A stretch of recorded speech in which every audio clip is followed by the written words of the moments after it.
I became my boyfriend's stepmother. Have you been in love? Do you have any bad love memories? People say love and possessions often ruin each other.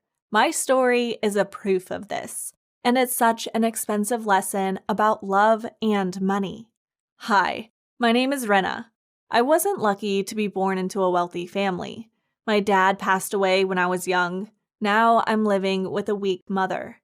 I always tell myself that I have to try my best. I did a lot of part-time jobs to save money for university. Like other young girls this age, I got a kind boyfriend, Dennis. He was 1 year older than me, and sometimes he had a hot temper. But he was a ray of sunshine in my dark life. Unbelievably, one day, I became the stepmother of my boyfriend. My mother had a heart condition. She was regularly admitted to the hospital for treatment.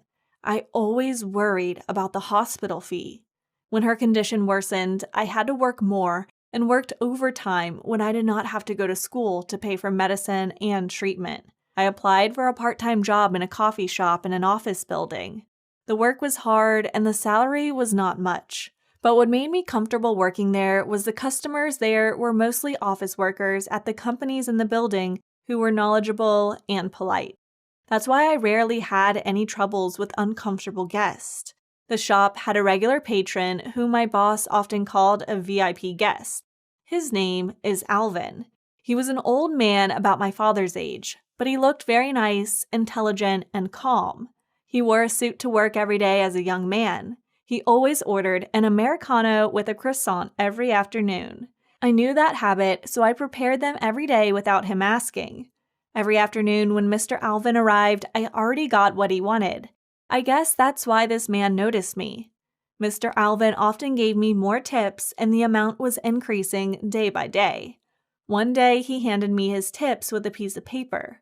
"I'm impressed by you. I would like to invite you to dinner." I was so surprised, but I agreed to his invitation as a thank you out of gratitude for his kindness. It was a successful date.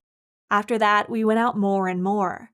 I couldn't believe that Alvin's soul was so much younger than his age. He was funny and witty. He said his wife was long gone and he was living with a son he loved so much. The absence of a special woman in his life made Alvin lonely sometimes. It had been a long time since a girl did something so sweet for him like me, even if it was a tiny act. Alvin said that he admired my beauty and thoughtfulness. After knowing my story, he spent even more time. One day, my mother had to enter a new course of treatment. We had to pay the hospital fee in advance to start the treatment.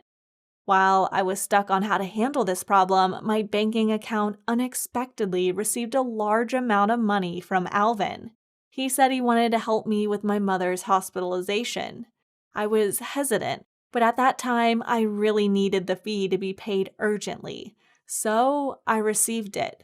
To be honest, since Alvin went out with me, my life had become much easier.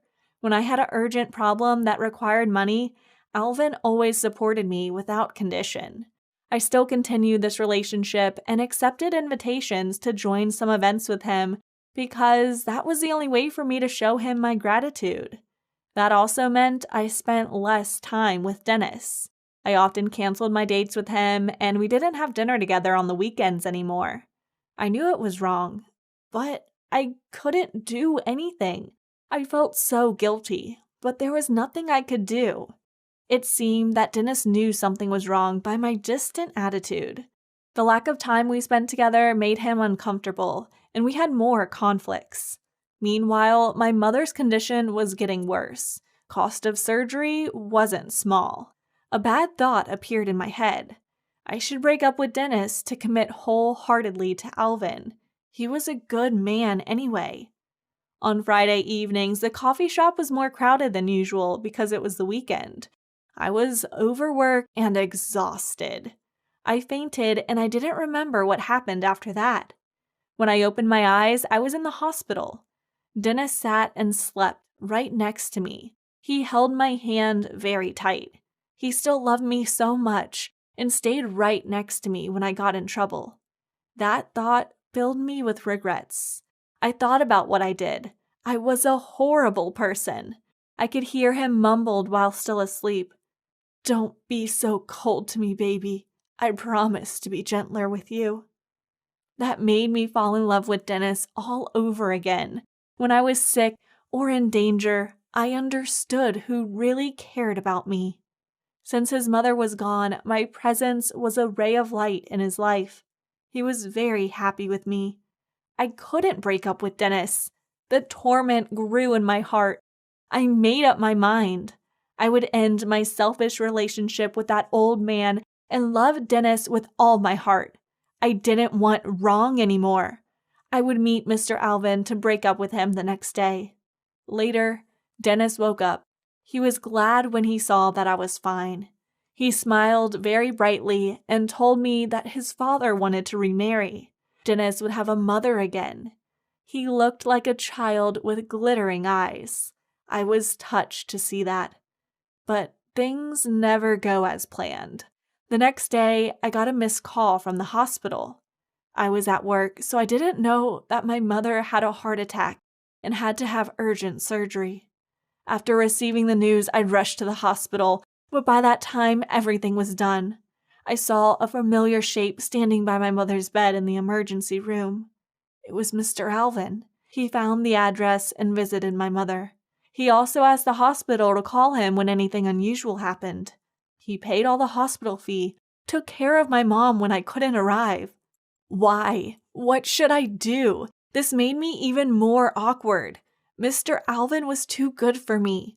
We owed him too much, and I had nothing to return his kindness. I thanked him for his generosity and noble action, then apologized to Mr. Alvin and broke up with him. I promised to pay the money I owed as soon as possible.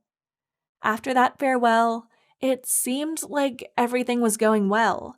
I worked hard to pay Mr. Alvin, but he always followed me to persuade me to come back. He called me, picked me up at work every night, sent me a lot of gifts. I had to find many ways to reject them. He promised to give me a large amount of money to open my own bakery in the center of the city so I wouldn't have to work hard anymore, but I insisted on rejecting them all. I worked so hard that I forgot my own birthday. On the night of my birthday, I signed up for overtime to earn more money. At night, there was a fancy car parked on the doorstep of the shop where I worked. A group of people appeared with flowers, cakes, and balloons. On the balloons, there were the words, "Happy birthday, I love you." You may have guessed. So Mr. Alvin made a surprise and came to celebrate my birthday. This man always knew how to make me surprised and awkward. When I was confused, Dennis appeared. He approached me with the birthday cake. He looked gleeful, but then he suddenly stopped by the scene of the magnificent sight in front of his eyes with flowers, balloons, and he proposed to me. Mr. Alvin got down on his knees and proposed with a diamond ring. Dennis ran up closer. I thought he was going crazy and hit Alvin, but both of them just stood on the spot and couldn't say anything. Dennis exclaimed, "Dad, what's going on?" OMG. This was like a joke. My secret lover is my boyfriend's father? Unbelievable, I cried. Dennis suddenly screamed with scary eyes. "Why are you doing this, Rena? This is my father." He threw the cake down and ran away. I cried loudly, tried to catch Dennis, and left Alvin alone in shock. Maybe it's the worst memory of my life. I left my lover to get money. I was so bad. I lost Dennis and Alvin too. I felt disgraceful, so I broke up with Dennis too to go far away. Of course, the relationship with Alvin must also be ended. I returned the money to Mr. Alvin and found another job at a restaurant. Although there are many unforgettable wounds in my heart because I lost my love, but now I always work hard and try to forget the old stories and take care of my mother.